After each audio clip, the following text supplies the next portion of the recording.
The NBA Gambling Podcast on the Sports Gambling Podcast Network is presented by WynnBET. WynnBET is now live in Arizona, Colorado, Indiana, Louisiana, Michigan, New Jersey, New York, Tennessee, and Virginia. From boosted same-game parlays to live in-game odds, WynnBET has what you need to win. Sign up today, bet $100 and get $100 at sportsgamblingpodcast.com/WynnBET. That's sportsgamblingpodcast.com/WYNNBET. State restrictions apply. Welcome, everyone, to the NBA Gambling Podcast, part of the Sports Gambling Podcast Network.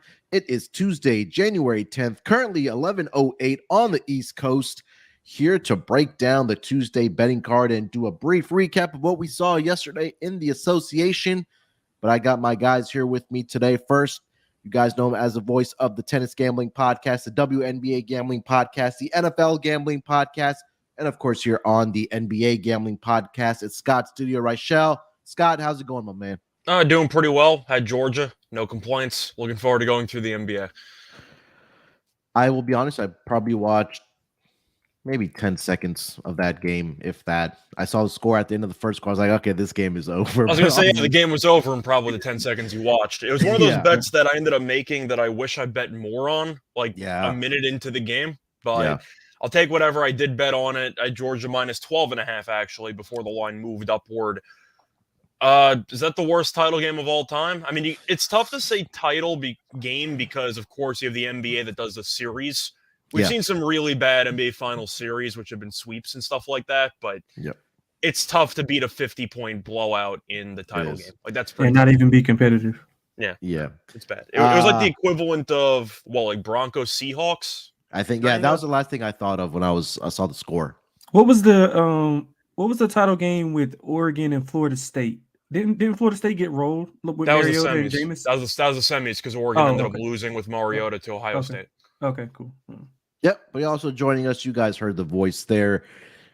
It's Delonte Smith. Delonte, you've been on fire, my man. What's going on? Yeah, man, I'm trying to stay that way. Like Scott, I had Georgia in the over last night. And some player props, Brock Bowers over. But I mean, other than that, man, NBA won with the Bucks last night. It came back from 17 down against the Knicks. What happened with Jrue Holiday in that game, by the way? He was terrible for 56 minutes, and then he made every three-pointer in the final 2.5. I don't know what happened. He texted Steph Curry at halftime, hey, man, what do I need to do? He got tired of Brunson. Brunson was killing him all game. Yeah. He probably just got tired of it and just was like, whatever. Let me just take over. So I'm curious, since you were probably watching that game, were you watching the Knicks broadcast? Yeah, I was with Clyde. Clyde. Yeah. Clyde's reaction when Jrue Holiday shot that first three-pointer that went in was hilarious. Because Clyde is hilarious altogether. He is, but Clyde's trying to be polite, but I'm not used to hearing actual broadcasters for teams not cheer a terrible shot. And he just goes oh no, as soon as Holiday shot, he's 1 for 10 from the floor. And I'm like, don't you want that? And then he drilled it. Yeah. And then he made 3 other ones. But Clyde was just shocked that Holiday shot that ball the first time. And then he had a full-on heat check moment. But I don't know. I just thought that was very funny the way Clyde reacted to that. Yeah, Clyde is hilarious. That's one of the better broadcast, home broadcasts. The Knicks, that's one thing they do get right. I can handle the voice. The suits are usually what drives me away, but that's a separate story, Yeah, it's the same thing as Calvin Murphy has here in Houston. He doesn't do the play-by-play anymore, but he's in the broadcast studio for the TV, and he always has the wildest suits. Like Clyde does. But yeah, last night I did have the Bucks as my lock. Because fortunately for me, they came through in the second half. Scott said, they're behind Jrue Holiday down the stretch there. He had some clutch 3-point shots. Mm-hmm. Bucks get the victory there, 111-107. Got the handicap wrong. I thought that Jrue would be able to at least contain Jalen Brunson, but Brunson went off for 44 points last night. I believe that's a career high for him. Finishes with 7 rebounds, but the Knicks doing Knicks things as usual, get the first half lead, get the first half cover, but fall apart late in the fourth quarter to get the Bucks the victory, 111-107. Other than that, last night, it was I wasn't shocked by a lot of the results. I think me and Terrell pretty much nailed the handicaps. had the Pelicans last night. CJ has been doing a great job filling in for Zion and BI. But Scott, let me start with you. Anything that's kind of stood out to you outside of the Bucks and Knicks game last night? Did you kind of see how everything played out the way it did? Yeah, I don't really know what stood out because we talked about the Bucks game, and that was the closest game on the card yesterday. There was a 4-point margin in the end. Every other game was decided by at least 8 points. I did catch the final couple minutes there in that Boston and Chicago game. LaVine was phenomenal in the fourth quarter. He kind of struggled for the first 3, but Boston was a little bit too deep. They made enough big shots. I think Grant Williams and Horford had the big 3. They pretty much put the game on ice. But nothing really surprised me besides the fact that LeBron didn't play. And I know that they're trying to rest their star guy. I'm not used to seeing teams rest their best player when they're in the middle of a 5-game winning streak. Yeah, I'm not exactly accustomed to that. Of course, LeBron, you got to keep him healthy. I get it. But I think that's the only thing that surprised me. And Jokic's stat line, which was an all-time just hilarious stat line, which I'll get into in a second. But winning 5 straight and then benching your best player while your team actually is building momentum. And by the way, you're still below 500. It's not like your team is good. Your team has just been playing like it for the last couple of weeks. Jokic's stat line, though, is all-time stuff. And I feel like most people didn't actually notice. So he had a triple-double last night, which comes as no surprise because Jokic has a triple-double basically every other game at this point. However, he had 14 points, 11 rebounds, and 16 assists. He attempted 5 shots. He went 5 for 5 from the floor and had 14, 11, and 16. I don't think I've ever seen that before in my life. 5 shots in 35 minutes?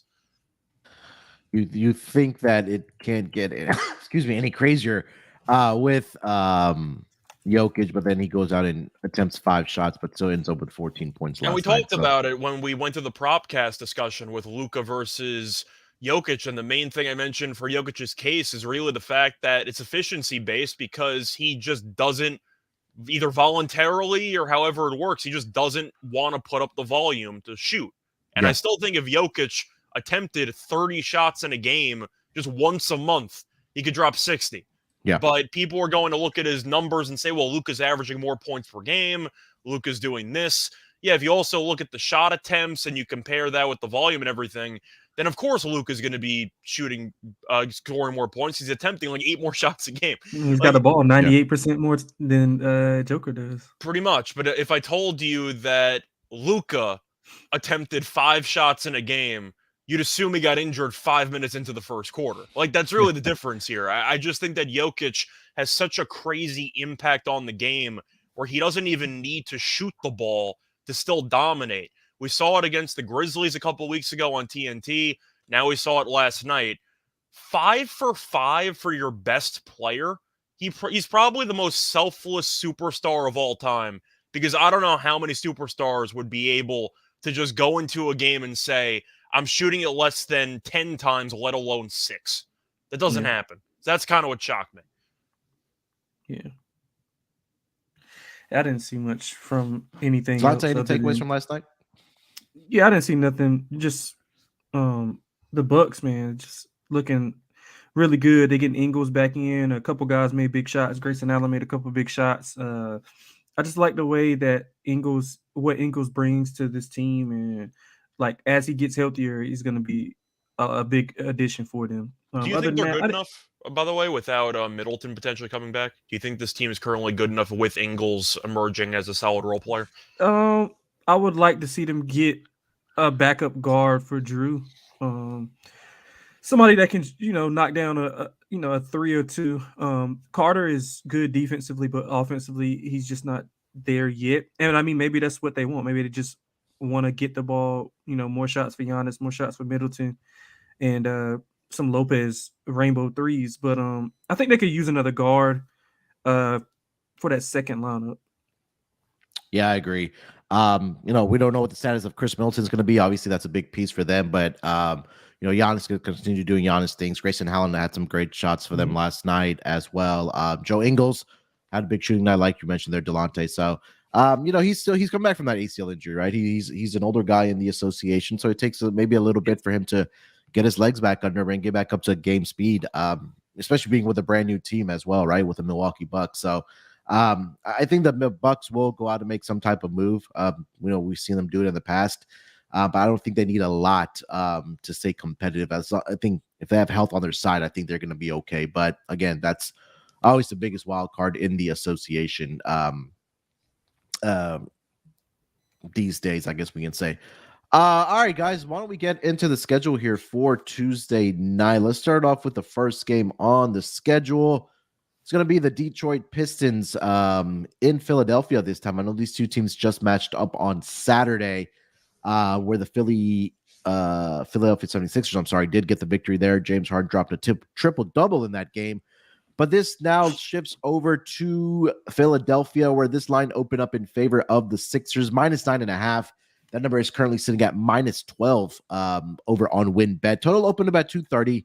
The number's actually been bet down to around 226.5 currently. So money coming in on the under here. Let me get the injury reports here for both of these teams. We do currently see Joel Embiid is officially questionable here tonight for the Philadelphia 76ers. He's dealing with a left foot soreness. So again, definitely keep an eye out for that. PJ Tucker is probable here tonight. He's dealing with a non-COVID related illness. For the Detroit Pistons, they have a couple key guys out here tonight. Bojan Bogdanovic is going to be out. Cade Cunningham, we know, is out. Jalen Duren is also out here tonight. So 2 of your 5 starters are out here tonight. Marvin Bagley III also out tonight. He's going to be out for a while for this team. And Isaiah Livers is also questionable here tonight with a right shoulder sprain. Delonte, let me start with you on this game. The Philadelphia 76ers laying 12 points here against the Detroit Pistons in Philly tonight. What are you thinking? Yeah, I like Philly. I was assuming that that the Sixers would play Embiid. I mean, the money coming in should, kind of persuade you to think that also. I mean, 10.5 up to what is it, 12.5, 13 now? Yeah. I think that's more Embiid influence than anything, and matchup wise as well. Philly has been playing extremely well, 6-4 ATS the last 10. They're 16-7 at home. And like you mentioned with that injury report, I mean, they don't have Bogdanovic, they don't have Cade, which they have been playing without Cade, but they don't have Duren, who's been providing a lot of rebound and energy for them. I just don't know how they compete. Now it's just up to Philly if they want to, blow the doors off of them. And I think Philly will. I think they're capable of doing that, especially with the matchup. Philly is very efficient. Harden's been playing a lot better, being more in a distributor role since Maxi's been coming back. I think that's probably the best thing that happened to the team is Maxi being back and Harden being able to, pick his spots where he wants to score because he's more effective, passing the ball, setting guys up, and where he doesn't have to score, 25 and 30 a night. So I would lean to Philly. Even if Embiid doesn't play, I still think the matchup wise is better for Philadelphia here. And Philly, they're good on offense and defense, so I don't think that Detroit has enough problems trying to score on anybody. So let alone a top 5, top 6 defense in the NBA. So give me Philadelphia here laying that big number. I am seeing that Joel Embiid participated in shoot around here tonight. Or both Joel Embiid and PJ Tucker went through shoot around Tuesday. So definitely keep an eye out if he does play. I think that if he went through shoot around, he should probably be a go in this game. Yep. Scott, thoughts on the side here? Philly laying 12.5. For me, I think I'm going to go with Philly as well. They won the last game by 12. They won the first meeting by 20. Yes, Harden did have a triple-double. I was so tempted to take it, and I unfortunately did not. I believe it was plus 750. Yeah, so I took it on there. Saturday. Yeah, I thought about it, but I ended up not doing it. But either way, Detroit in that game ended up scoring 111. Bogdanovic had 20. He's no longer there. You're just looking at the options or lack thereof that Detroit have. They really don't have many good scoring options. You had Hayes, who went for 26 points, which I don't think is going to happen again. You lost 20 points because Bogdanovic isn't playing. And Stewart had a very good game. He had 20 and 13. If Embiid's coming back, then I'm assuming Stewart's going to struggle a lot more in this type of matchup. I think I have to like Philly. The only concern is potential fourth quarter garbage time. Detroit goes on a run once Doc pulls everybody. But I think I am going to lean to Philly because Detroit right now, first place in the Wembanyama sweepstakes. So we'll see what happens. Now, First place doesn't get you anything anymore because the bottom 3 records have the same percentage, but they're leading the tank bowl, or the tank race, if you want to call it that. I'm going to go to Philly. I just think Detroit's a terrible team. I don't know why Dwayne Casey's still the head coach, but Philly's been playing really well lately, and Embiid might come back as extra reinforcements. Give me Philly. I think they win this game comfortably. Yeah.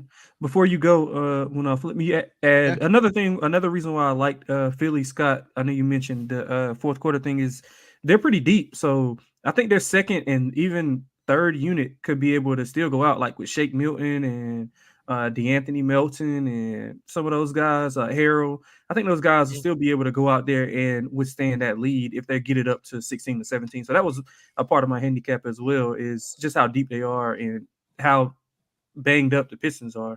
So that's another reason, feather in the cap of why I think that Philadelphia should be able to cover the number.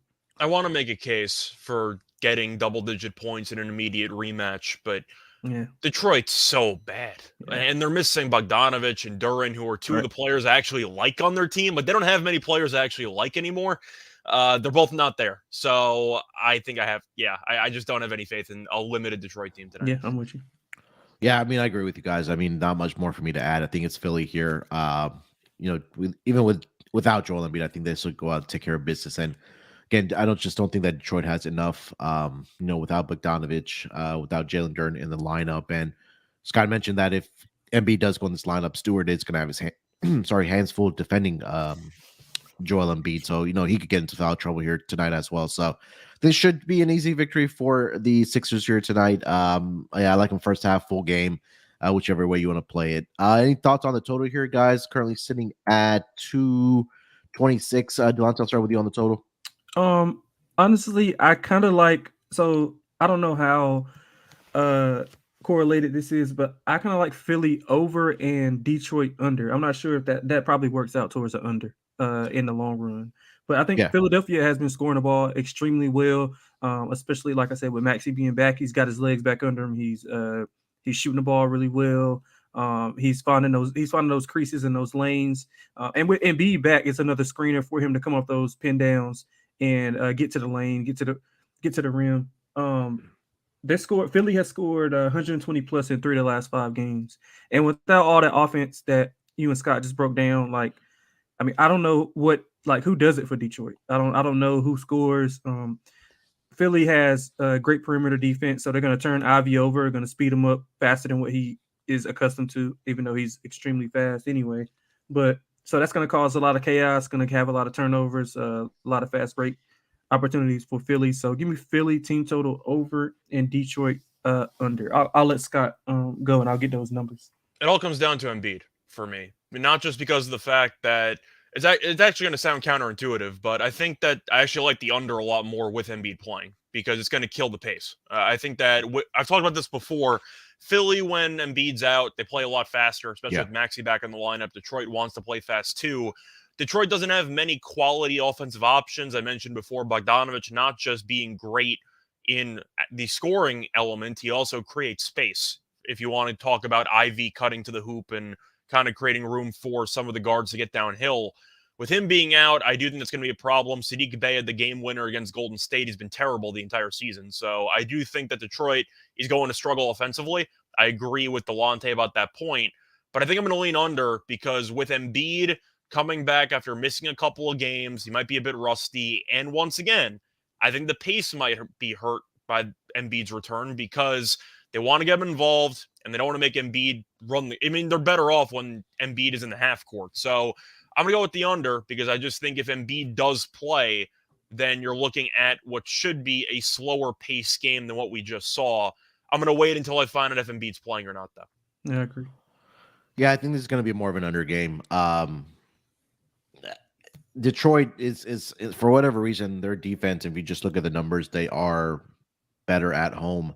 Better on the road defensively rating wise versus when they're at home. And, Philly being at home here tonight, I think their defense is one of the best in the league on their home floor. So I am turning towards the under here in this game as well. All right. Anything else for this game, guys? Just to point out those numbers, Detroit team total, pretty much where it's widely available. Like 106.5 is the total. It is like a 107.5 and 108.5. So make sure you just shop around for that. And Philly is 119.5 for team total. So I like under on Detroit, over on Philly. Yeah, if you go back and look at their game, like Detroit hasn't scored more than, what did you say the number was? 107? Well, I mean, it's like 106.5, it's 107.5, it's 108.5. It's all over the place. I just take a middle number, 107. Yeah, they haven't scored 107 or more in any of the last 7 matchups. So I think that might be a good bet here tonight for the Detroit Pistons. I'm going to write that one down. All right, let's get over to the next game of the night. We're headed down to South Beach, where the Oklahoma City Thunder are visiting the Miami Heat. Looking at the opening lines for this game, guys, the Miami Heat opened up as a 4.5-point favorite. That number's actually been bet down to -2. Do see some -2.5s out there as well. Total open about 224.5. That number's been bet down now to 223. Looking at the injury report for both of these teams, start here with the road team, the Oklahoma City Thunder. Pretty clean injury report. They continue to be without Pokusevski and Jeremiah Robinson Earl.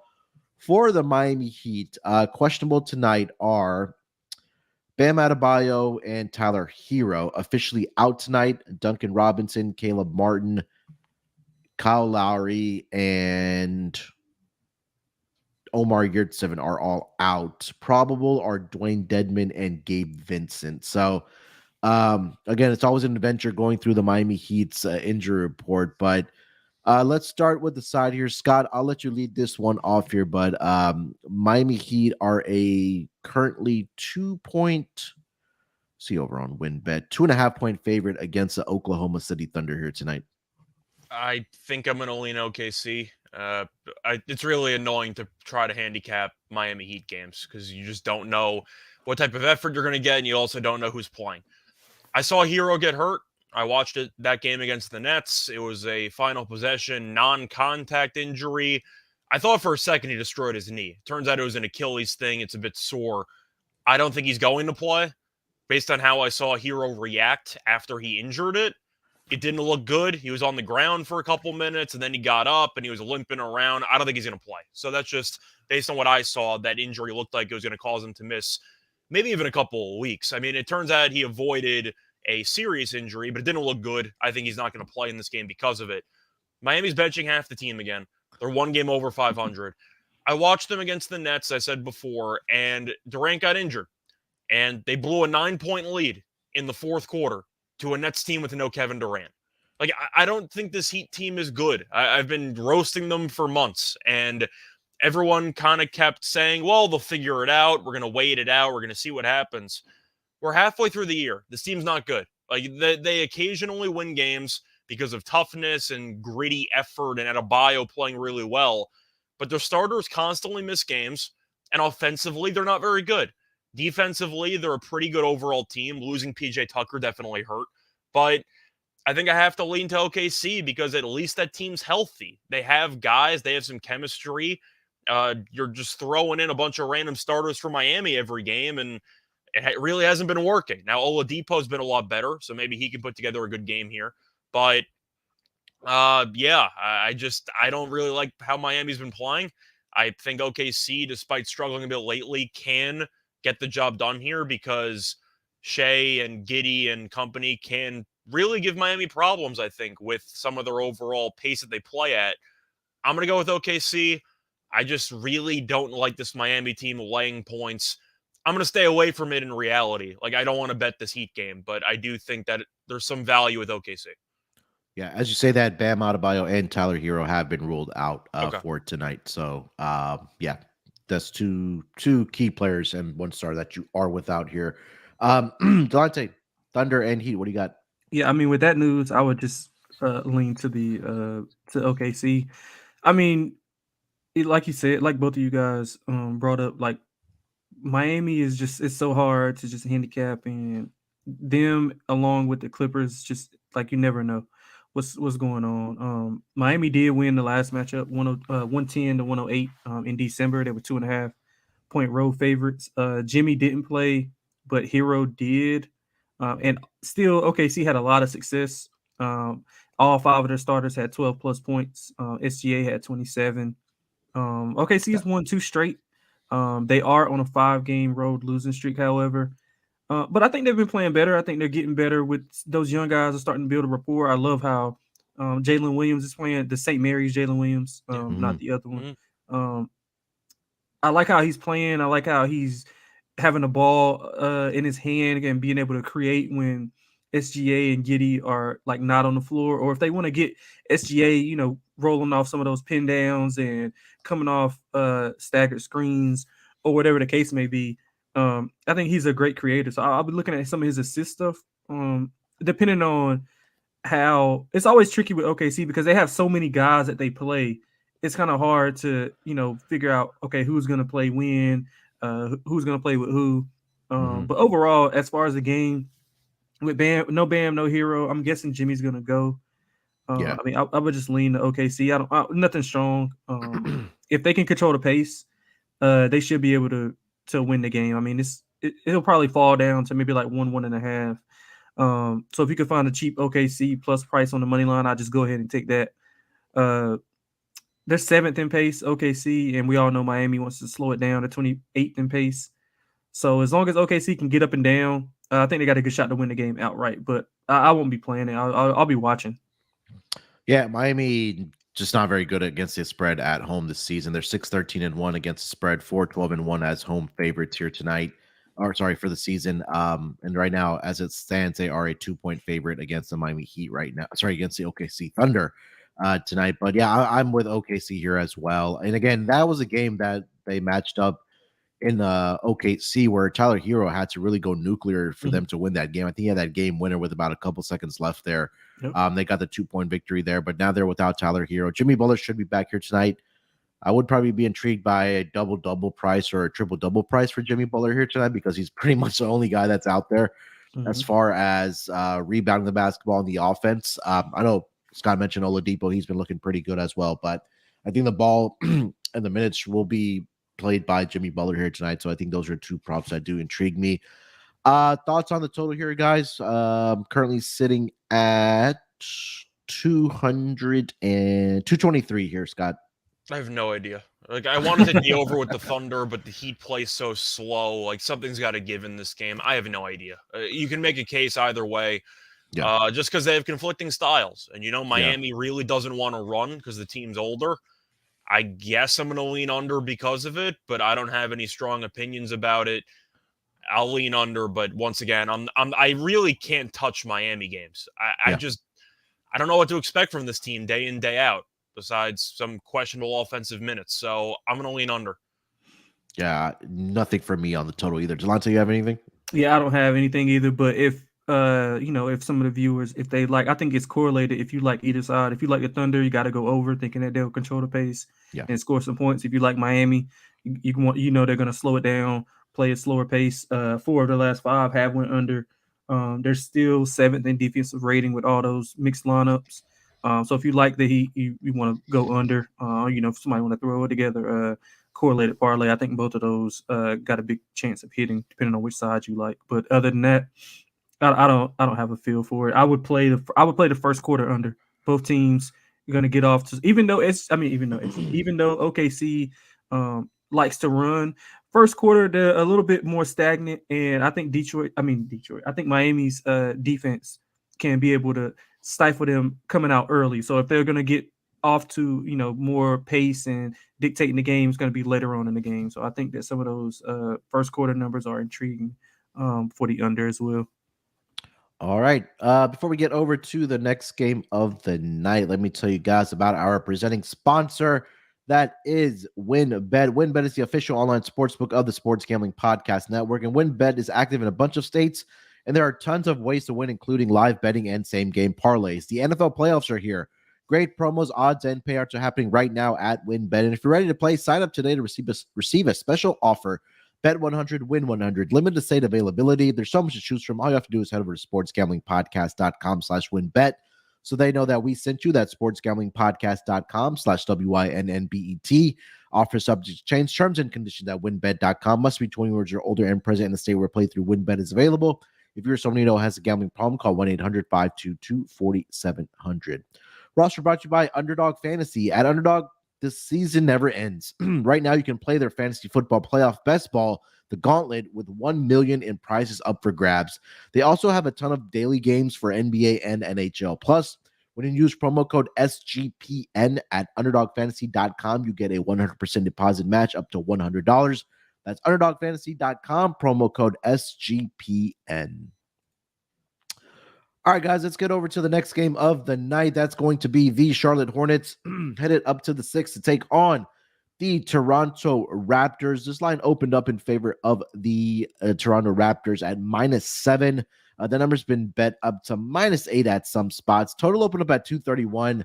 That number's been bet down to 229 currently. Looking at the injury report for both of these teams, let's start here with the Charlotte Hornets.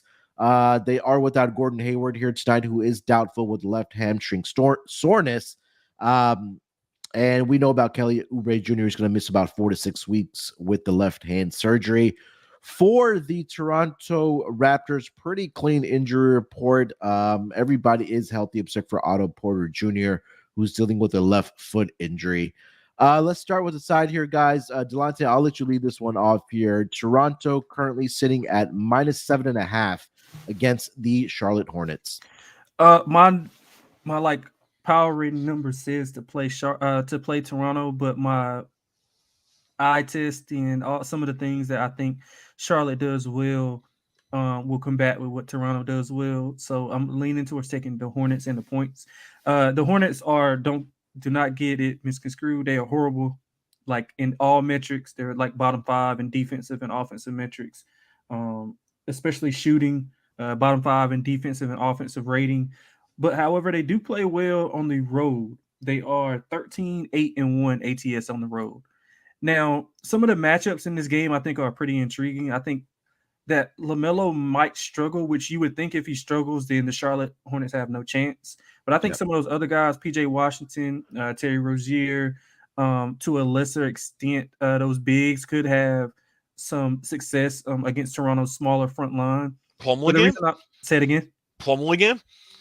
It might be, man. It might be. Because, I mean, you got to think they play Boucher at the 5. Sometimes they switch off and play. If they go really small with Gary Trent in the 3-guard lineup, they play Siakam at the 5. And I think that, Plumlee, he can stay on the floor. I mean, he's not going to, he's not going to be Shaq or anybody, but he can pass out of the double. He can finish at the rim. Although I would like for Mark Williams to get pretty much all of his minutes. Whenever he's in the game, he's still more effective from a defensive standpoint. But either way, I think that the Hornets are a good play here simply because of just styles. I think the Raptors at home, I think somebody just put it in the chat, like, you don't know what you're going to get with them. Like, I keep thinking that people were telling me that Scotty Barnes was, going to be the next big thing, but he just hasn't took that leap just yet. I mean, one night he'll score, 20, and then the next night he'll go, 3 for 15. So it's kind of Jekyll and Hyde. I do think that they'll bother LaMelo defensively simply because of all the length they have on the wings with Siakam, Anunoby, Barnes. But I think some of those other guys for Charlotte will be able to get loose. So I'm leaning Charlotte here. I haven't pulled the trigger just yet, but maybe by the end of the show, I'll be able to get there. Scott, what do you got for this game? I'm going to lean under as my main play, but for the actual side, I mean, it's pick your poison because Toronto's a team you don't want to lay that many points with, and Charlotte's a team that stinks when Hayward doesn't play. And I'm not going to overreact to the win against Milwaukee. I had Milwaukee in that game. I jinxed the hell out of them, but Charlotte had a phenomenal game. And when you're in the NBA in the 2020s, it means if you get hot from 3, you can beat anybody. And that's what happened with Charlotte. They didn't miss a shot. They scored 51 points in the first quarter, which was a franchise record. And Giannis scored, 9 points? Like, they just called everybody off at halftime. I mean, that game was definitely an anomaly, and they came right back and lost to Indiana. I think I'm going to lean Charlotte because they have been competitive lately, and I don't want to lay this many points with Toronto. But I am going to look at the under. I know it's tough to fully judge based on recent years, but 230, historically speaking, in this matchup is really just way too high of a number. To go through the recent history, let me just do this quickly. Under, over, under. So that's 5-1. 6-1, 7-1, 8-1, 9-1, 10-1. So the head-to-head matchups are 10-1 to the under on this number. I know, of course, different teams, different whatever, but historically speaking, the under's probably the look at 230. That's where I'm going to lean. But for the side, I'll hold my nose and pick Charlotte. I'm kind of with Delonte here. You can make a case for either side, but I feel a lot better getting points with two teams I don't trust than laying points with two teams I don't trust. So I'll take the points. Yeah, I mean, Charlotte, like Delonte mentioned, they've been better on the road than they have been at home. 12-8-2 on the road, 10-7-2 against the number as road underdogs. They're playing better. I mean, I think that Bucks game was an outlier, like Scott mentioned, where they were knocking everything down as far as that first quarter when it was pretty much over at that point. But yeah, I mean, again, this is no games. It's like Scott, you hit the nail on the head. It's pick your poison. I'd take the points here with Charlotte here as well. As far as total, like Scott mentioned, historically these two teams have trended towards the under, and they're not very good 3-point shooting teams either this season, right? Charlotte, they're actually second worst and the worst as far as 3-point percentage. By team 3-point percentage, Toronto number 29, Charlotte number 30. Toronto only makes about 10.6 per game, where Charlotte only makes 23. So I think that this will probably an ugly game. I think we'll probably see a brick fest here. So I agree, Scott, about the under. Delonte, you have any thoughts on the total there? Yeah, I would lean under with you guys as well. 4 of the Hornets' last 5 have went under. 3 of the last 5 have went under for Toronto. You brought up the shooting. Even ineffective field goal and 3-point percentage, both of these teams are bottom 3. So not going to be a lot of makes. Going to be a lot of pretty much slower pace for Toronto. And Charlotte doesn't play at a rapid pace, but they do kind of want to get up and down with LaMelo running the show. I mean, that's when they're better. They're horrible in the half court. So yeah, I would lean to the under. I would even look at a first quarter under. I mean, I don't think it's going to be a lot of points at all, unless Charlotte has another quarter like they did against Milwaukee, but I highly doubt that. All right, let's get over to the next game of the night, probably the game of the night here tonight. The Cleveland Cavaliers are in Utah to take on the Jazz. Return of Donovan Mitchell to Utah for the first time since the trade here. Let's take a look at the opening lines here. The Cleveland Cavaliers opened up as a 3.5-point road favorite. That number's actually been bet down to -2.5. Do see some -3s out there as well. Totals at 226.5 in this game. Pretty much stay the course at 226.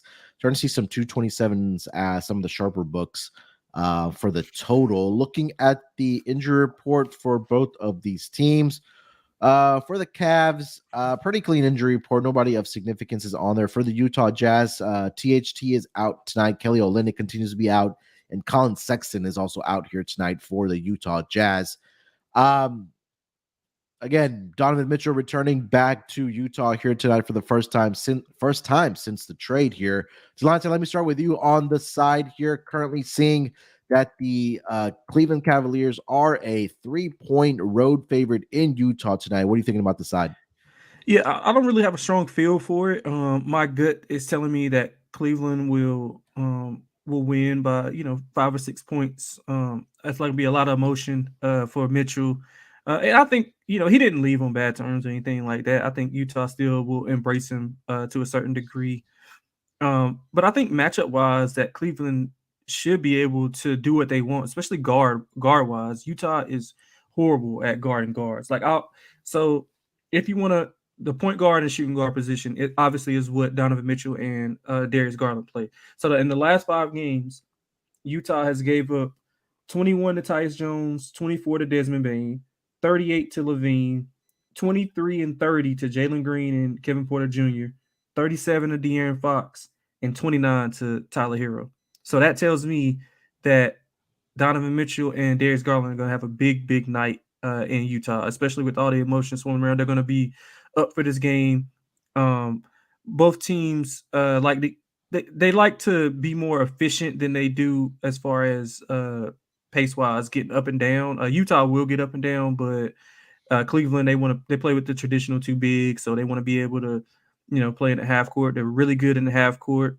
They have lost, they have won 4 of the last 5, 2 and 3 ATS in that time. They do struggle on the road, however, 6-12-1 on the road. Great defensive team, second in defensive rating. They defend, they score well at the rim with those two bigs, 5th in rim percentage. And Utah, they've lost 4 of the last 5, but they're 2 and 3 ATS. They're 10-5, 10-5-1 at home ATS.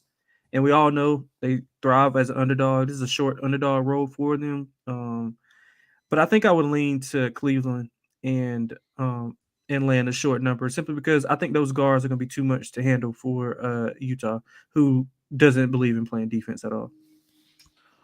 Yeah, I mean, you take a look at some of the stats here for both of these teams, right? Utah dead last as far as defending the paint. They're giving about 55.5 points inside the paint. Cleveland does a great job when you have Jared Allen and Evan Mobley out there. But the downfall of the Cleveland Cavaliers is that they allow opposing teams to shoot 37% from a three-point line, which ranks number 28 out of 30 teams. So we know that, Utah has the shooters out there, right? With Lauri Markkanen, with Malik Beasley, guys that can knock down the three-point shot, Jordan Clarkson as well. So it's going to be a tale of two things or two areas where both of these teams excel at.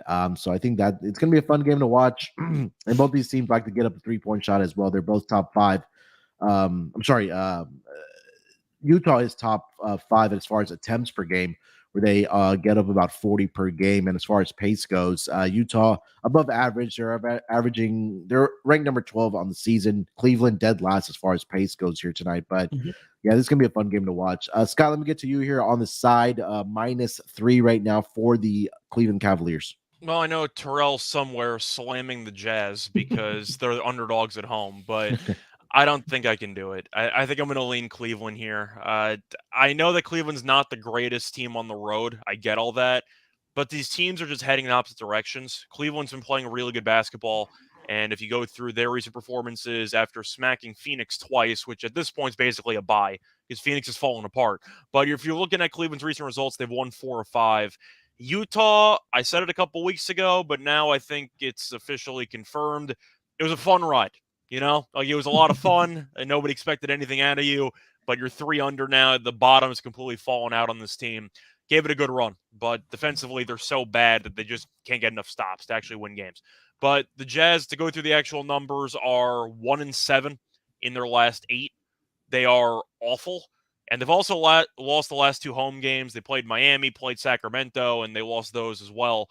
So even though they are a lot better at home, they have struggled a bit lately at home.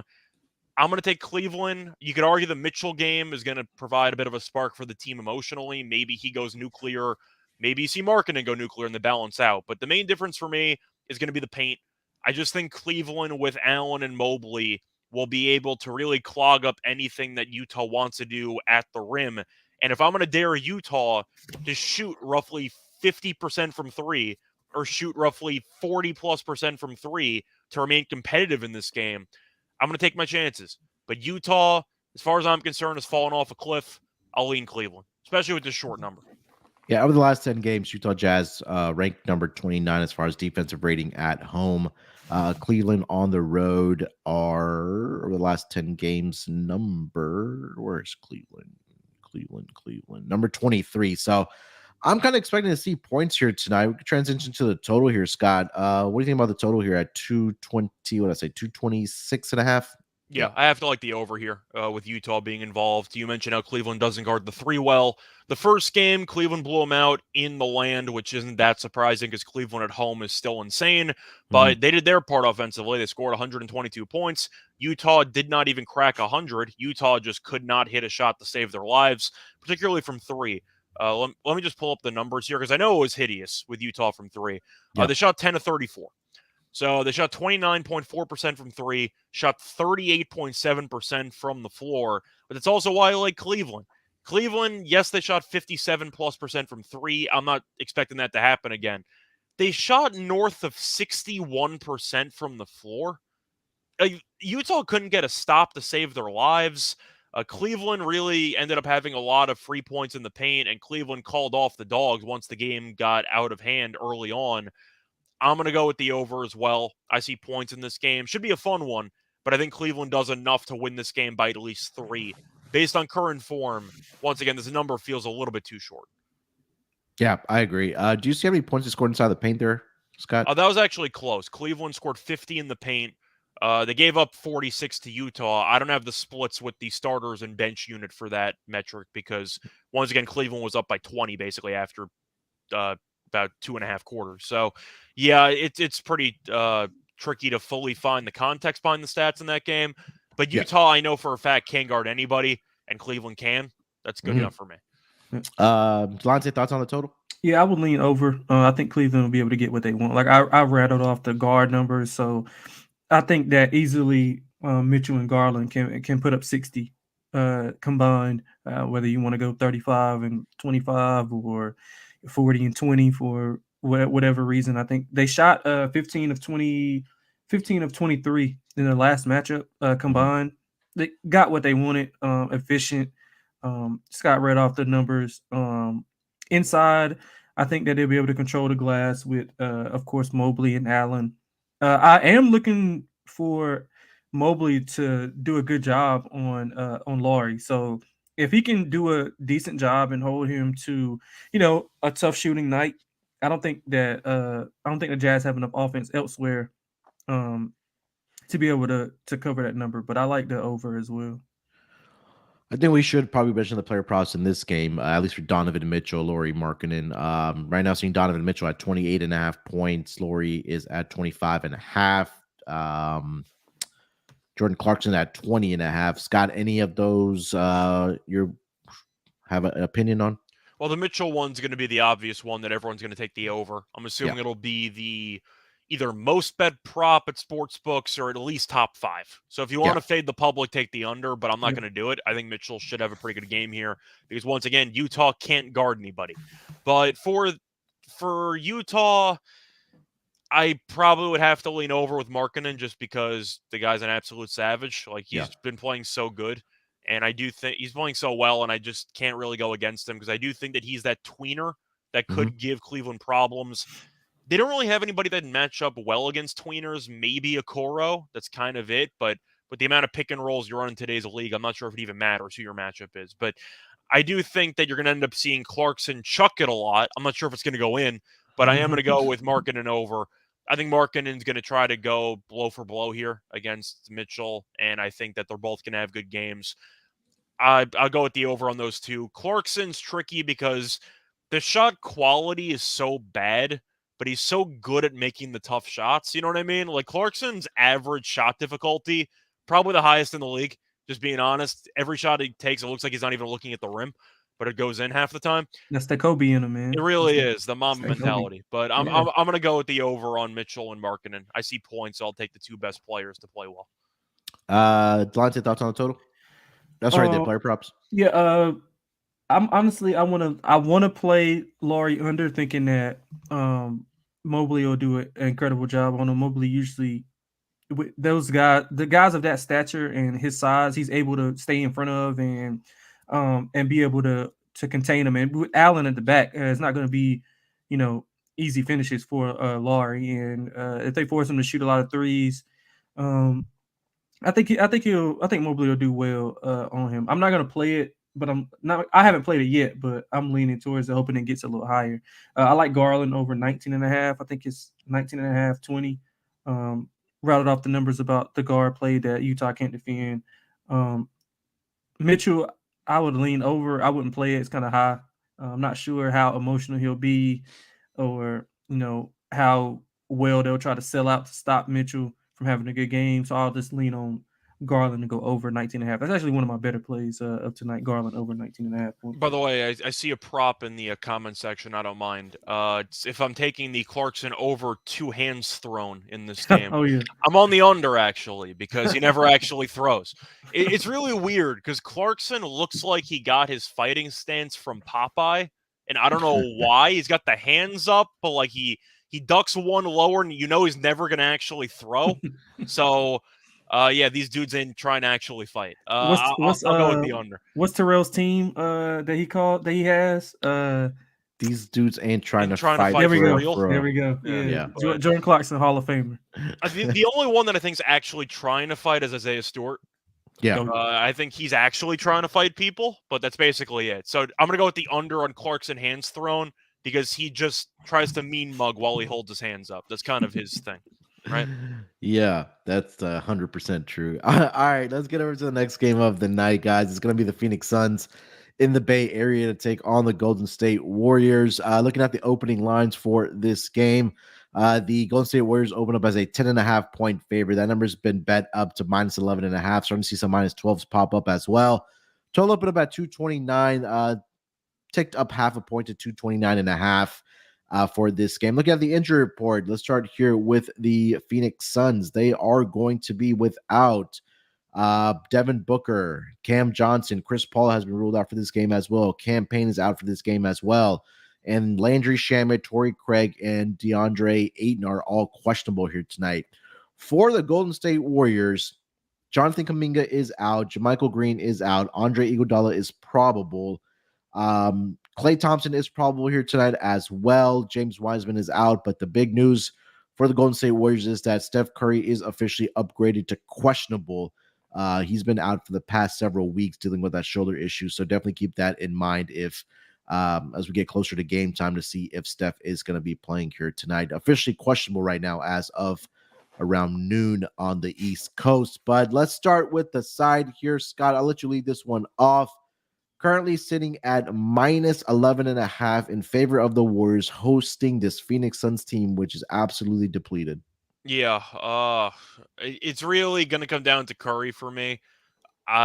As of right now, I guess I'm going to lean Suns because there's no guarantee Curry actually plays in this game. Yeah. But I think he probably will, so I'm going to take the Warriors. I just think if you're going based on the upgrading and how you can read between the lines on the injury status of players, if you're upgraded to questionable, it usually means you're playing in the NBA. Yeah. We just talked about it with Embiid in that matchup against Detroit. I'm going to take Golden State.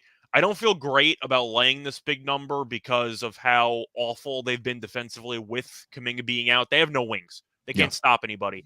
The thing is, the Suns don't have anybody who's worth a damn offensively for a wing, so I don't think it matters.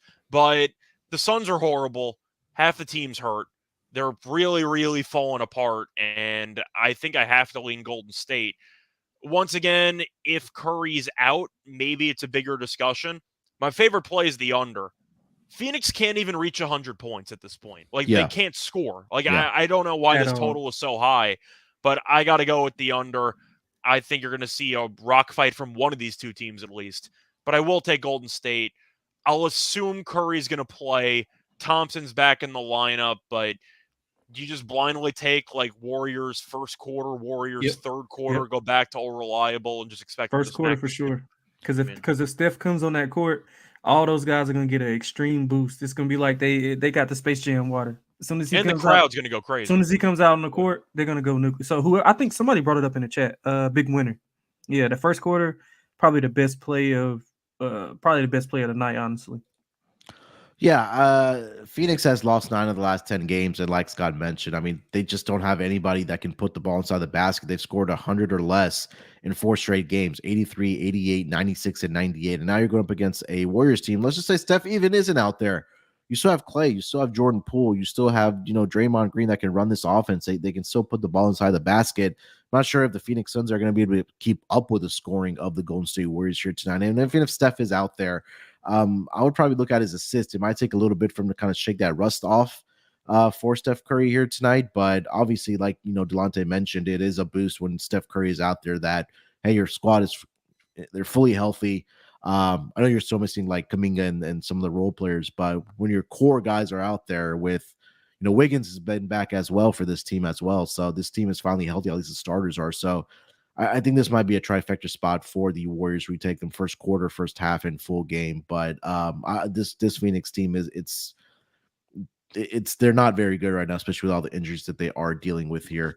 Delonte, you want to give your handicap? I know you have to get out of here soon, but you want to give your handicap here real for this game? Honestly, it's just fade Phoenix while you can. I mean, they just not cohesive right now. A lot of guys banged up. I think like the better play would just be first quarter. I mean, it's still a lot of points. I mean, it's still the NBA. Some of those guys are gonna come in, get an opportunity playing against the defending champs. They're gonna want to try to prove a point, and show the coaching staff that they're worthy of being playing some minutes. I mean, they don't have many guys anyway, so I would just lean to the Warriors full game. But I think the better play, as we discussed, is just the Warriors first quarter with or without Steph. But with Steph, I think it's a home run. Without him, stand up triple. So, yep, I agree. All right, Dante, I'll just get out of here, my man. I know you dropped your plays, lock and dog, and I'll mention those when we get to the pick section. You guys have a good day. All right, buddy. Yep. LJ making a good point as well. That's what I just mentioned with Curry, that if he is back here tonight, Scott, that I would probably pivot to maybe his assist here tonight. I feel like when Curry does come back from these, at least being 2 to 3 weeks, it takes him a little bit to kind of shake the rust off. I don't know if, and then we've seen times where he's come off the bench as well when he's returning from these injuries. So definitely something to keep in mind. But do you have any thoughts on that?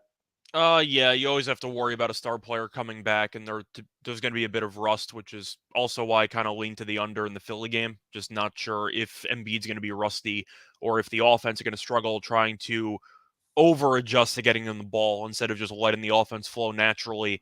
Ayton might not play, so I mean, I thought about maybe taking his props. That's not an option anymore. I'm running out of players, like I don't know who I'm supposed to take. I mean, do you blindly take Bridges points because he's going to attempt 25 shots? Like I have no idea who's going to shoot the ball. Yeah, I mean, look, right now their projected starting lineup is Landry Shamet, who's still a game time decision, Torrey Craig, game time decision, Mikal Bridges, Sarge, and DeAndre Ayton, who is also a game time decision. So I don't know. Give me Damian Lee 3-pointers. Like I Damian don't know. Lee revenge game. We're running out of players. I don't know what else I'm really supposed to say at this point. No, I agree. Golden State, if they show up focused, they should win this game by north of 20. Phoenix cannot reach 100 points. They just can't do it. So give me Golden State. KW franchise pointing out minus 29.5 for the Golden State Warriors. There was a good trend, by the way, that I forgot the exact number, but I don't think I'm going to be able to pull it up now. Kevon Looney against the Suns in his career, I've tweeted this out. I think he's had less than 8 rebounds in like 25 of 26 career meetings or something. I got to pull this up. It's something absurd. Of course, now I'm not sure if it's going to matter because you might see Ayton missing, but I guess maybe Biyombo double-double if you want to make a case for kind of a who's going to step up approach, and he might get a bunch of minutes. But I actually want to pull up this number because I did this breakdown for the prop a couple of times this year in the first 2 meetings. Okay, so in the last 22 meetings or 22 career meetings for Looney against Phoenix, he's had less than 8.5 rebounds in 21 of those 22 games. 21 of 22. What's the? Let me see if the number's out right now. I don't know if it's going to be up or not because they're missing so many guys. Looney's at 9.5. 9.5. I mean, the over's minus 130, and once again, the matchup is a lot better in this game than in previous games against Phoenix. But once again, he's gone under in 21 of 22 career head-to-head games at 8.5. Just throwing that out there. Yeah, I think if Ayton's not out there, then you got Biyombo. Think that he would, and then you probably have to pivot to Biyombo. But I mean, look, that's a heavy trend towards Looney in this game. It also might be a blowout, and Looney gets just benched for most of the second half. But once again, 21 to 22. Yeah, it is a trend that I have to mention. Yeah, let's touch on the total here, 229.5. Any thoughts on that? Under. You have to go under, right? Phoenix can't where score. Are the points come? Yeah, where are the points coming from? I'm not even joking. Phoenix can't reach 100 in like half their games at this point. Like I got to go under. Yeah, 229.5 seems like a lot. Like you, at this point, you're praying that even if you're on the over, that Phoenix gets to 100 and that Golden State somehow comes out and scores 130. But definitely on the under. All right, let's get over to the last 2 games of the night. Let's start here with the Orlando Magic in Portland here tonight to take on the Trailblazers here, Scott. This number opened up in favor of the Portland Trailblazers at home, -7. That number's pretty much stayed the course. Do see some -7.5s popping up for the Portland Trailblazers. Total opened up at 230. The number's been bet down to 229. Still see a 230 out there at WinBet. Looking at the injury report for both of these teams, I know Orlando did play last night. I'll get to their back-to-back ATS and total numbers here in a second. But for the Blazers, Yusuf Nurkic is probable. Gary Payton II is probable. Justice Winslow is out for this game tonight, as well as Nasir Little. Gary Payton II's probable? Look at him. He might actually play again. Good for him. Orlando Magic, the usual suspects are out. Chumo, KK, Jonathan Isaac, and RJ Hampton are all out here tonight for the Orlando Magic. Magic played last night in Sacramento. They got blown out in that game. Trying to pull up the final score here. It was 136. It was ugly. 136, 111. They lost by 25 points in that game. Harrison Barnes went off for 30 in that game. But in back-to-back situations this year, Scott, the Orlando Magic against the spread are 4-3. They're 5-2 towards the over. But I think they might have their hands full here a little tonight, where Portland's back at home. They've lost 3 straight games here. But what are your thoughts about this game here, Scott? 7.5 for the Blazers. So Terrell's been a bit high on this Portland team. I've been selling for the last couple of weeks. They've not been particularly good. However, if you look at the recent performances, they've been particularly bad on the road. At home, they've been fine. So I think you can make an argument that Portland at home should look pretty sharp against an Orlando team that is, well, bad. I mean, there's no other way around it. So I think I'm going to take Portland. I don't feel great about it, but most of Portland's struggles recently have been on the road, and their home road splits have been pretty jarring. Orlando's just awful. They've been really bad on the road, and they also got killed yesterday by Sacramento. I just don't think they can get any stops. Defensively, they're a train wreck, and I think that with Portland having Lillard, Simons, and Grant, they have too much firepower. Even Nurkic has a pretty good matchup on the inside to battle on the glass with Carter Jr. and all these other bigs that Orlando has. I'm going to take Portland. I know it seems scary that it's a big number and Portland struggled lately, but once again, most of those bad performances were on the road. I'll take them in the Moda. Yeah, 10 of their last 12 games have been on the road for the Portland Trailblazers. Now they get to come back home here and get back to their winning ways. And so they won those 2 home games in that stretch. In blowout fashion too, right? Portland at home this season. Just had the ATS numbers in front of me here. Yeah, they're 10-5 against the spread, 6-4 as home favorites so far this season. And like Scott mentioned, this Orlando team has just not been very good at home. On the road. Take a look at their last 10 games on the road. As far as defensive numbers, they rank number 24 out of 30 teams. As far as defensive rating goes, a net defensive rating, a net rating of minus 2.7. So there's an opportunity for the Blazers to come back home, make some shots. Been good. They've been good, like we mentioned, at home as far as the spread goes. Orlando, they're a pretty good 3-point defending team as far as percentage goes, but they do allow 13 makes per game, which ranks number 25 out of the 30 teams in the association. And they allow 43.7 attempts per game from beyond the arc, which ranks number 29 out of 30 teams. So I would expect guys like Lillard and Simons to have some success here from behind the 3-point line, as well as what you mentioned there, Scott, that Nurkic should have a big night on the glass as well, and maybe get some easy baskets for the Blazers offense as well. So I'm with you, man. I like the Blazers here minus 7.5 to come here and take care of business against the Orlando Magic at home. Thoughts on the total here, Scott? Currently sitting at 228. Don't I have to take the over? I mean, Orlando can't guard anybody. Yeah, I was looking at Blazers team total maybe in this game. Yeah. Yeah, I mean, you could argue that Portland's defense should be better with Gary Payton the second probably playing, but you don't know how many minutes he's going to play, so that might be like a 10-15 minute stretch there where he plays good defense. The rest of the team's not great at defending, but still, I'm on the over. I still think Orlando has some matchups that I like. Like, I'm not sure who's supposed to guard Banchero on Portland. You could argue Grant, who's not exactly a great defensive player. He's fine, but not like amazing by any means. Wagner, who I think is still a very solid player. They're healthy. So I think that Orlando could score some points. I know for sure they can't stop anybody. So I'll go with the over. This number seems a little bit short. Yeah, I agree. Anything else for this game? Any player props you want to mention? Not really. Does this feel like a lower game to you? A Simon's game? You're kind of picking whatever you want anytime. Portland has a matchup against a bad defense because all three guys could score a bunch of points. Yeah, I'm trying to see the 3-point props here tonight. So Simon's at 3.5 at -115. Dame's at 3.5 at -165. But I think those are probably the two guys I would target here tonight. As far as 3-point shots made, maybe a Nurkic rebounding prop here tonight. I think that's the kind of ways I would look. But yeah, I think we both agree that Blazers should take care of business here tonight. All right. Last game of the night. It's going to be the Dallas Mavericks in LA to take on the Clippers. Looking at the opening line for this game, the Clippers opened up as a 3.5-point favorite. That number's been bet down to -1. Total opened up at 220. That number's at 221.5. Looking at the injury report for both of these teams, start here with the road team, the Dallas Mavericks. Luka is officially questionable here tonight with a left ankle soreness.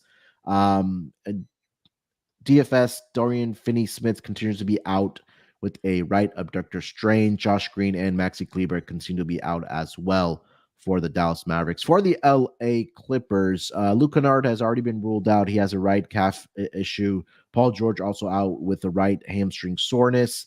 And that is pretty much it for the Clippers. So definitely, I think Luka will play here tonight. But Scott, let's start with the side here. The Clippers hosting the Dallas Mavericks, who we can say has probably owned this team. They are currently a 1-point favorite. Are the Clippers hosting the Dallas Mavericks? What are you thinking about this game? Well, we're still not sure about Luka, so we're gambling no matter what on if he's going to play or not. Clippers have fallen apart. They've lost 6 straight. Dallas has lost 1, but it was a road game, so what else is new? I don't think I have any strong opinions about this game. I mean, can I have a strong opinion if I don't know if Luka's playing or not? Like, Yeah, no, you can't. I don't right? know. I know Paul George is out, but you have Kawhi, so we'll see how he plays. But everyone's going to blindly take Dallas because the Clippers have lost 6 straight, and they're falling apart. Yet this line is pick 'em, and it feels trappy to me. I think based on where the line is, I'll hold my nose and pick the Clippers because at first glance, this line seems very, very sketchy. Mm-hmm. There's no chance I bet this game, but I think I'm going to have to go with the under. Like I don't trust either team to actually score the basketball, but I think I'm going to lean under and lean Clippers, but there's no chance I'm actually going to bet this because once again, I do not know if Luka's playing. And Luka means everything to this Dallas team. So this is just a pass for me. Yeah, these two teams matched up earlier this season in Dallas. Dallas got the victory 103-102. That was a game where the Clippers did not have, but they did have Paul George, where he finished up with 23 points in that game. That was also a misleading total, by the way. That game landed 204, but I believe they combined for 70 in the fourth quarter. In the fourth quarter, yeah. Luka did play in that game, 35 points, 11 rebounds, 5 assists. DFS chipped in with 21, but again, he was 7 of 13 from 3-point line in that game, but he, like we mentioned, is going to be out for this game. Doesn't this line seem very, very sketchy, though, for a team that's lost 6 straight? Yeah. This is weird. Mm-hmm. So I'm kind of leaning to the Clippers because I think that based on the line movement, I'm assuming that Luke has a decent chance of not playing.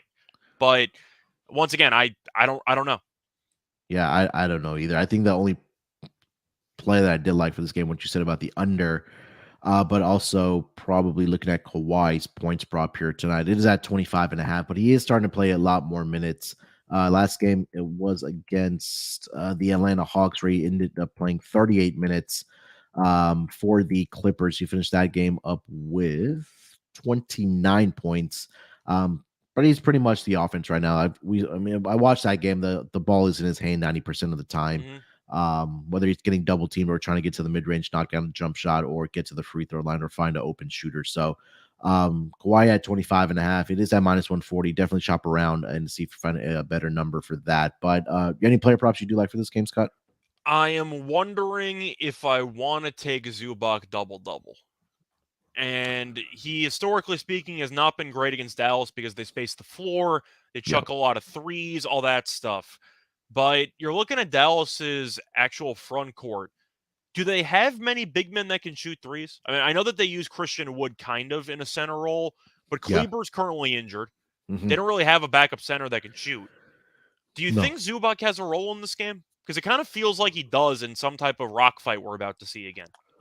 Yeah, I think he does. I don't know if I like plus 140, though, based on his history against the Mavericks. That's kind of the one thing that's scaring me off. I'm not sure if the value's there. Yeah, and I'm trying to go back to that matchup earlier this season and see if Kleba and... I was going to say, because Zubac was terrible in that game. I think he had like 3 points and 4 rebounds. Like, he didn't do anything. So that's why. Yeah. Let's see here quickly. So for the Dallas Mavericks in that game... Sorry, he had 7 rebounds. He had 3 points, 7 rebounds. He played 33 minutes, though. So he did play a lot. Yeah, Christian Wood played 24 in that game. Maxi Kleber, 10 minutes. Yeah, I think you can make a case for, but at plus 140, I would need. That's what I'm saying. Like, I feel like that should be closer to the 2-1 range based on the fact he only scored 3 points. I feel like I gotta lean to Kawhi. I don't know who else is going to really shoot the ball that much for this team. They have a lot of options, but I think that with Paul George being out, Kawhi's going to have the green light of all green lights. And if we're talking about how much Luka hates the Clippers, Kawhi hates the Mavericks too because he kills this team every time they play. It's not like Kawhi's been quiet in his own right against the Mavericks. He's torched this team. We saw it in the playoffs last year where he went for, what do you have, 50 in that playoff game? Game 6? Did he have 50? He had something around there. I don't think they can guard Kawhi, so I'll go with him. If you can find like an over under half a point on Bullock, I'll take the under because Bullock is one of the worst players in the league at this point. But I just think you're going to see probably Christian Wood have a bigger role if Luka doesn't play. You'll see Kawhi have a bigger role with Paul George being out. The usual suspects, but I really don't see much. Do you maybe want to make a case for Wood double-double? You could make a case there. Once again, I don't know if Luka's playing or not, so I don't know what to actually expect in this game. Yeah, in the playoffs at least, there's 2 separate occasions where he had 40-plus points. Did he have 50 in a game, or he only... No, he had 45. Okay. Sorry, okay. He had 41 in another game, and then 36, 29, 28. So, yeah, he's had success, at least in the playoffs against the Dallas Mavericks. And, yes, again, hasn't played against his team since 2021, since he's been out with the injury. So, definitely keep that in mind for Kawhi Leonard here tonight. All right, Scott, before we get into our lock and dog here for tonight, let me tell everybody about the contest that we are running for the NBA Gambling Podcast. It's going to happen next Monday for the MLK Day games, and it's going to be another bingo contest. We're doing another giveaway. Every person that gets a bingo on MLK Day is going to get a $100 SGPN gift card to the March store. But how to qualify and how to get into the contest, all you have to do is subscribe to the NBA Gambling Podcast YouTube page. So if you're sitting there right now, you're watching us, go ahead and hit subscribe. Do us a favor, hit that like button on the video as well, and then head over to the SGPN app. Just hit that contest tab and get in there. You'll see the NBA Gambling Podcast MLK Day Games contest there. It's pretty easy. Just click on it and you'll get your bingo card. And again, make sure to keep track of it. Next Monday on the 16th, I believe, is the date for the MLK Day game. So, and again, a lot of more contests are happening. If you want to join, they're all free to enter. There's no entry fees, nothing like that.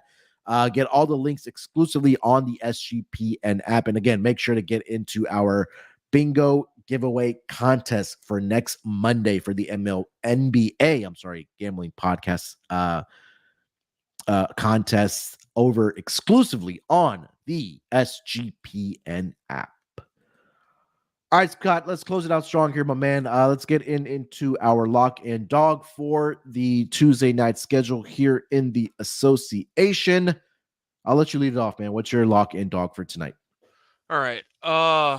What exactly do I like enough? There are a lot of plays that I liked, but I didn't exactly fall in love with, if you know what I mean, on the card today. So I'm trying to think of what I actually like. So let me do this. Why don't you come up with yours, and I'll give out Delonte's in the meantime. Okay, that's fine. Yeah, let's do Delonte since he had to dip out early to get to work. So for Delonte's lock, he is going to lay the points here with the Portland Trail Blazers, the -7.5. Orlando, he's saying that Orlando is on a back-to-back like we talked about. Portland is in a bounce-back situation here after losing 3 straight. They're coming back home.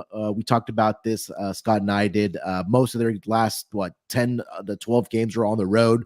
The 2 games that they did have at home, they took care of business and won, I think, both of them by double digit, or at least covered the 7.5. But Delonte also saying that the Orlando guards will not be able to withstand the haymakers from Simons and Dame. Like we mentioned, they should have a successful night here tonight, shooting the 3-point shot between those 2 guys. So for his lock, Delonte's lock, -7.5 for the Portland Trailblazers. For his dog, he's going to take Charlotte here tonight on the money line.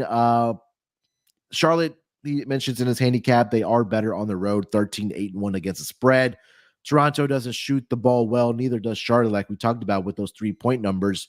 So expecting a closer game here tonight. He's going to take the points here and the money line with the dog here with Charlotte Hornets as his dog for the night. So lock for Delonte, Blazers -7.5, and the dog is going to be the Charlotte Hornets money line. All right, Scott, what do you got? All right, so I thought about maybe taking the under in the Suns game, but I think instead of that, I'm just going to take Cleveland -2.5. I wanted to do something more creative, but unfortunately, I just think that even though Utah's an underdog at home, I get it. It's not exactly a fun spot to fade. This team's falling apart. There's really no way around it. They can't guard anybody, and offensively, Markkanen can only get you so far when you're giving up free baskets on the other end every possession. Mm-hmm. Cleveland should be motivated with Mitchell returning to Utah for the first time, so maybe his teammates also pick him up and realize the overall importance of the game with the context.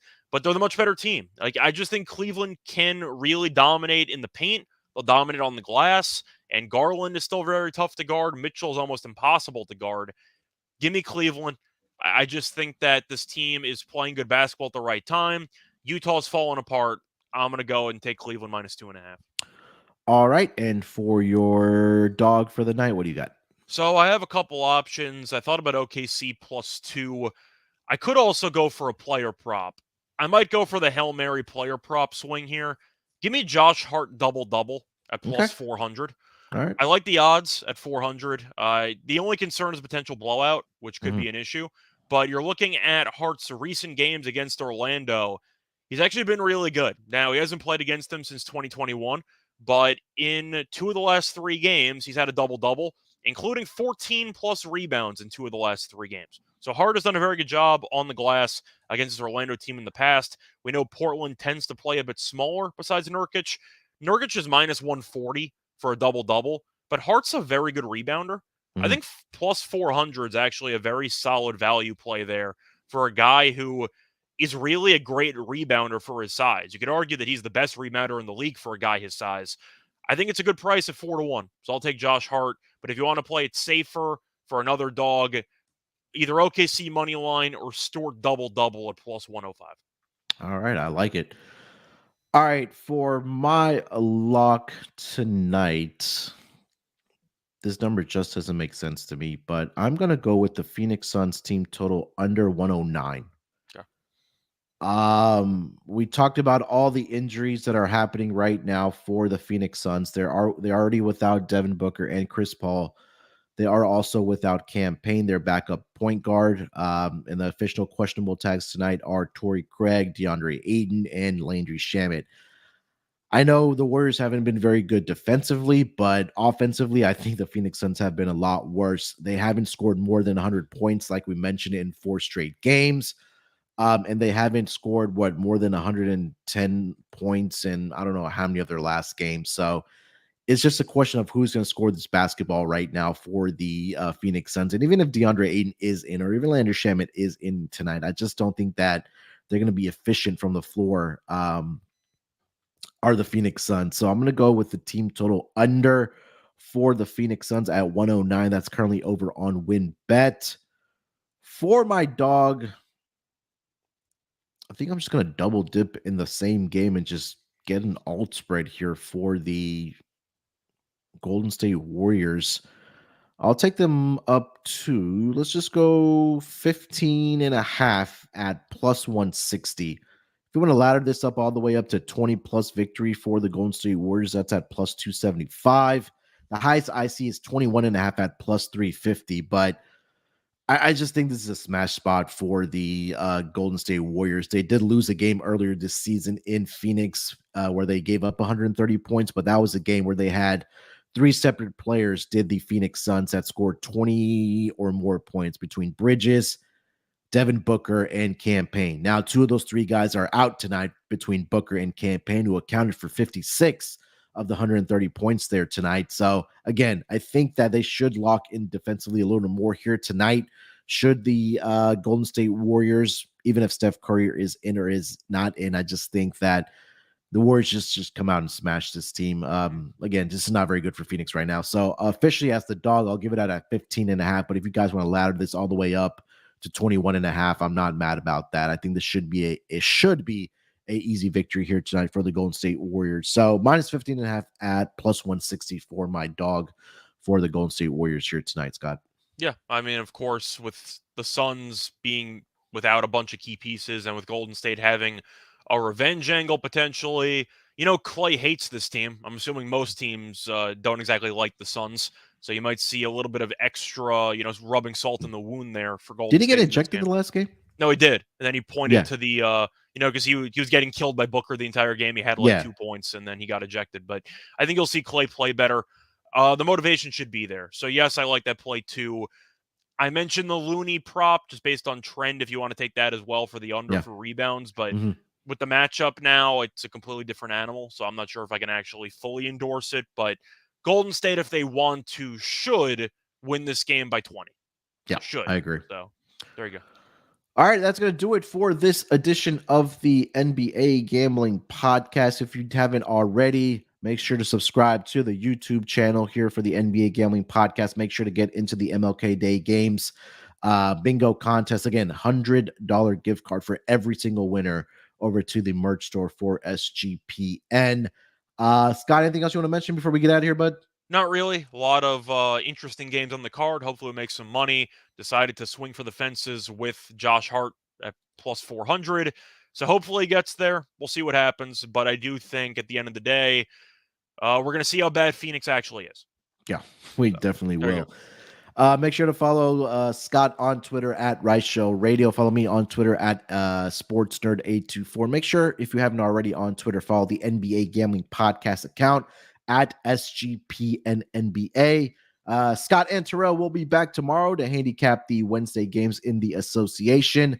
Till then, good luck with your picks tonight. Let's break these books off and let it ride.